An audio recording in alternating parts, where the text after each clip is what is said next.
Memory कैसे बढ़ाई जाए, बहुत बड़ा इशू है ये। ऑलमोस्ट सबके माइंड के कैपेबिलिटी को मैं देख रहा हूं तो सबके पास स्कोप है आपको अपने मेमोरी को इंप्रूव करने का, लेकिन मेमोरी इंप्रूव क्यों नहीं हो रही है, इसको भी डीपर लेवल पे थोड़ा समझते हैं आज, क्योंकि आप लोगों के लिए मेमोरी इंप्रूव करना बहुत जरूरी है। देखिए क्या हो रहा है कि आज से करीब 15 साल 20 साल पहले, अच्छा हमारा माइंड जो है ना इसकी कुछ लिमिटेड कैपेसिटी है, सबको पता है ना, लिमिटेड कैपेसिटी है, ऐसे लाखों टेराबाइट गीगाबाइट टाइप नहीं है, सम लिमिटेड मेमोरीज देयर। तो मान लीजिए कि 2 टेराबाइट को हम लेकर चलते हैं कि हमने अपने माइंड को सबसे हाईएस्ट पॉइंट पे रखा है, 2 टेराबाइट हमारा मेमोरी है, करेक्ट। अब इस मेमोरी में क्या भरना है वो डिसाइड करेगा कि इस मेमोरी के अंदर जो प्रोसेसिंग हो रही है वो कैसी होगी। मान लो कि आपके पास एक 2 टेराबाइट का पेन ड्राइव है, अब उस पेन ड्राइव में आपने सारे यूट्यूब के रील्स भर दिए, इंस्टाग्राम के रील्स भर दिए, फेसबुक के कमेंट्स भर दिए, सारे फोटो भर दिए, 2 टेराबाइट आपके फुल हो गए। ठीक है, उसके बाद आप पढ़ने बैठे हो English literature, world literature in your feast. अब सोचो कि आप उस मेमोरी को उसमें पेन ड्राइव में डालोगे, 2 टेराबाइट जो कि ऑलरेडी फिल हो चुकी है, तो माइंड क्या उसको करेगा, रिसीव करेगा या रिजेक्ट करेगा। तो आप यहाँ पे जबरदस्ती डालोगे, 2 बार पढ़ोगे, 3 बार पढ़ोगे, 10 बार पढ़ोगे, नहीं तू जा तू जा तू जा, वो जाएगा, बहुत बार प्रयास करेंगे तो जाएगा। लेकिन अब जाएगा तो क्या होगा, अब ये समझते हैं। अब चूंकि मान लीजिए आपके पास एक वॉशिंग मशीन है जिसकी कैपेसिटी 7 किलो है, 7 किलो के हिसाब से अपने 7 किलो कपड़ा उसमें भर दिया है, ठीक है। अब उसमें और कपड़ा आप डालना चाहते हो, 3 किलो और कपड़ा डाल दो, 10 किलो, 7 किलो कैपेसिटी में 10 किलो कपड़ा आपने डाल दिया।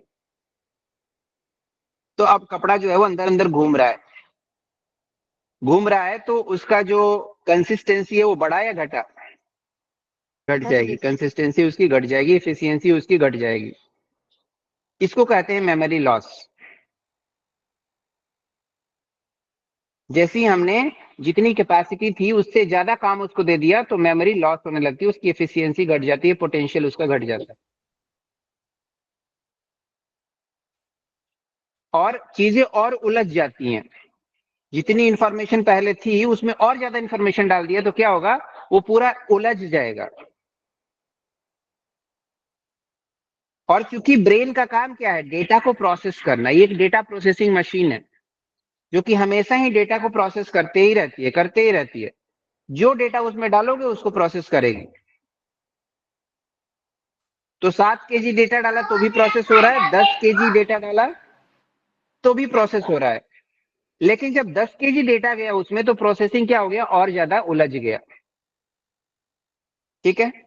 अब आप एग्जाम में जाओगे और एग्जाम में एक क्वेश्चन पूछा जाएगा, सपोज कि वो एक रुमाल है, वॉशिंग मशीन के अंदर एक रुमाल भी धुल रहा है। अब उसको, एक रुमाल को खींच के निकालना है आपको, चलते हुए वॉशिंग मशीन में से एक रुमाल को खींच के निकालना है जिसमें कि 10 किलो कपड़ा पड़ा हुआ है। कितना आसान है, नहीं निकलेगा, वो मिलेगा ही नहीं। आपको लगेगा यार पढ़ा तो था, कहीं ना कहीं दिमाग में तो है, निकाल नहीं पा रहे हैं उसको खींच के।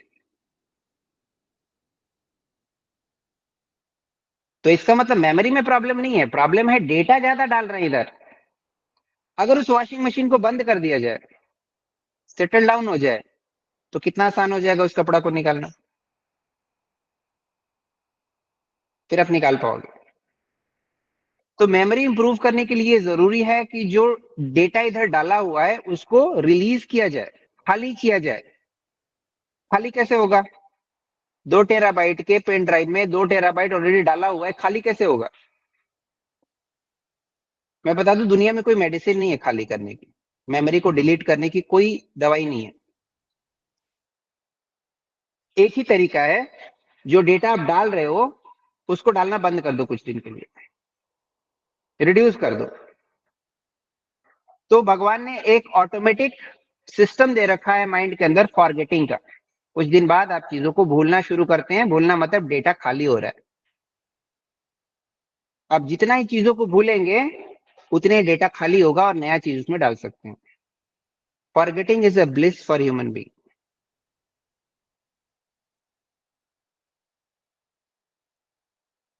तो अगर मान लो कि एक हफ्ते आपने अपने आप को मोबाइल से दूर कर लिया, रील से दूर कर लिया, सोशल मीडिया से दूर कर लिया, तो आपने डेटा कम डाला इधर।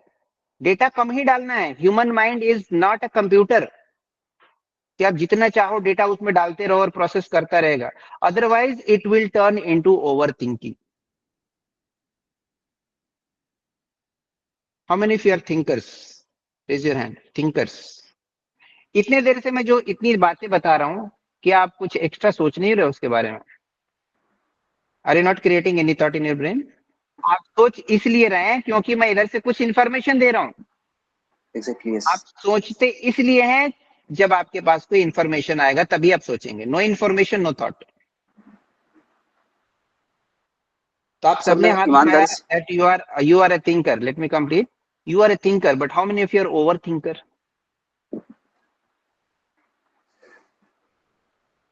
Okay, so now understand what is thinking and what is over thinking. जब आपके पास इंफॉर्मेशन गया then you are a thinker. जब आपके पास एक्सेस इंफॉर्मेशन गया तो over thinker. So what is over thinking? Overthinking is receiving excess of information which is not required to be preserved in the mind. जो इधर नहीं जाना चाहिए था वो भी जा रहा है। So you are culminating into a process of overthinking. और अगर इसको नहीं रोका, what is next stage? एक दिन ये दिमाग में आप डालते जाओगे, प्रेस करते जाओगे, ऊपर बेलने से कूदते जाओगे, तू जा तू जा तू जा, तो it will result into anxiety and migraine. Migraine is very common nowadays. Anxiety is जितना माइंड का लोड कैरिंग कैपेसिटी है उससे ज्यादा लोड उसको दे देना इज कॉल्ड एज एंजाइटी। और इसको मार्केट करके एक रोग बना दिया गया है। एक ही चीज को बार बार सोचना इज कॉल्ड एज एंजाइटी। हर एक चीज को, कौन सी चीज जो नेगेटिव है, जो आपको सैडनेस देती है, उसी चीज को पकड़ेंगे आप तो वो एंजाइटी है। अच्छी चीजें भी हो रही हैं लेकिन उसको नहीं पकड़ेंगे आप। लेकिन पूरे 24 घंटे में एक गड़बड़ हो गया ना, तो उसी को दुखी रखे और उसी को पकड़ के रोते रहेंगे। That is anxiety.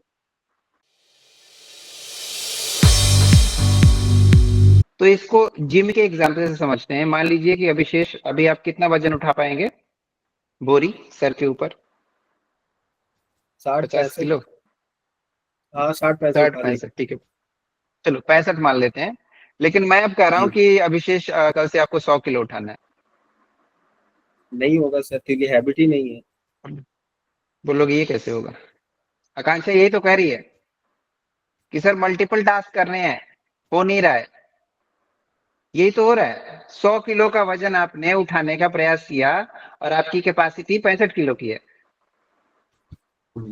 क्या करेंगे? क्या उपाय है आपके पास? यहाँ पे दो रास्ते हैं। एक तो जो 100 किलो का वजन है ना, उसमें आप बोलो कि नहीं हम तो 65 उठाएंगे, हमारी इतनी ताकत है। दूसरा ये कहोगे कि हमें 3 महीने का समय दिया जाए, मैं जिम जाऊंगा, दौड़ूंगा और अपने बॉडी को बिल्ड करूंगा, मसल बिल्ड करूंगा और अपनी कैपेसिटी को बढ़ा लूंगा। 3 महीने बाद आप मुझे 200 किलो फिर मैं उठा के दिखाता हूँ, फिर आप उठा लोगे ना। इसी कॉन्सेप्ट को माइंड में भी लगाते हैं, because mind is also the part of the body. Brain, अभी जो आपका ब्रेन की कैपेसिटी है वो उतने लोड को बियर नहीं कर पा रही है।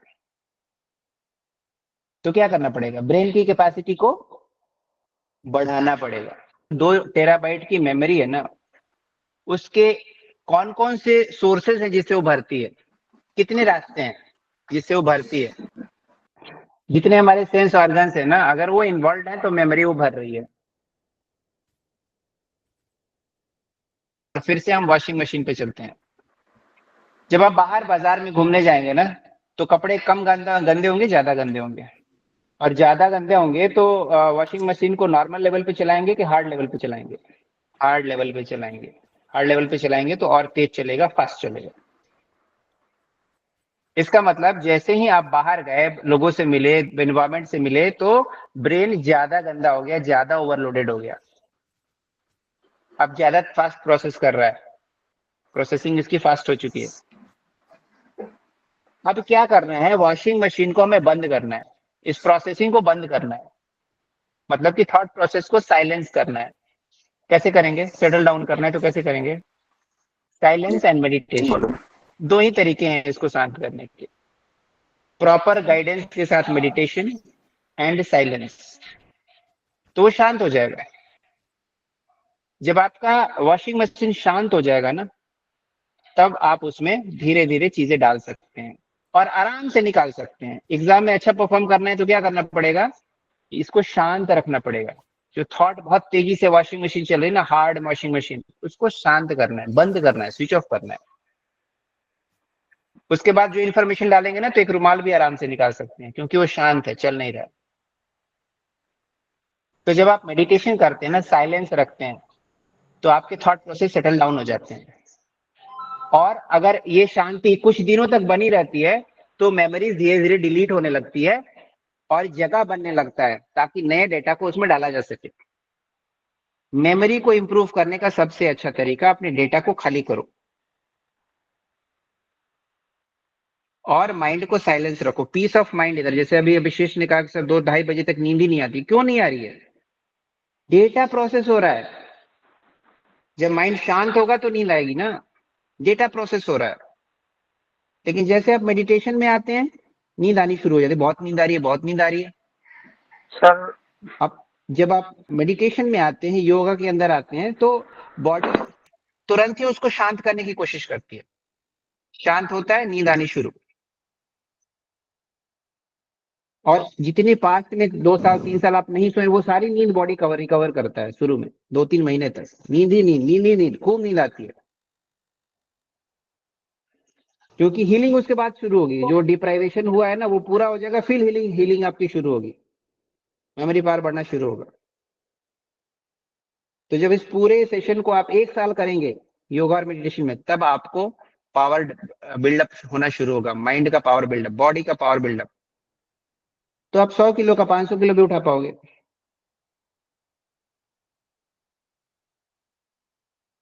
तो अपने माइंड को बिल्ड करना है, वहीं पकड़ के रोना नहीं है कि मेरी मेमोरी खराब होगी, खराब होगी, खराब होगी, मुझसे वजन नहीं उठ रहे, नहीं उठ रहे, नहीं उठ। 99% लोग यही कर रहे हैं। मैं कर रहा हूं अपने पोटेंशियल को बढ़ा लो, ताकत को बढ़ा लो।